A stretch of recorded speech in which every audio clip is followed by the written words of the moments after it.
New update naman tayo sa ating SB19 na kung saan ay may in-upload sila sa kanilang TikTok account at narito at isi-share ko sa inyo. Mukhang may bago silang ganap sa TM na kung saan ay pwede kayong mag-avail ng promo na ito at kitang-kita mo talaga na nakakaliw ang video na ito na ginawa mismo ng SB19 sa isang trending video sa TikTok. Sabay-sabay natin itong panoorin.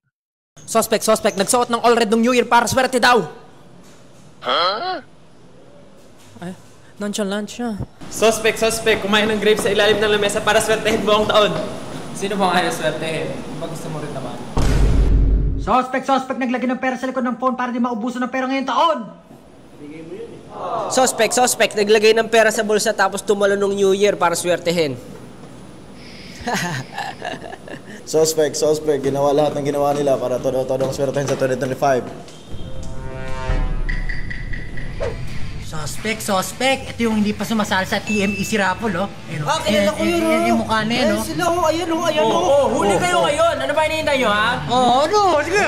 Text Easy Raffle to 8080 at mag-load ng any TM promo. Upload na kayo! Global entries pa yan pag sa Globe One app Ay, at sinasabi ko. Gcash. Sinasabi Kaya ko. Baka kayo na ang susunod na manalo. Kasali na sa TM Easy Raffle, mga katim!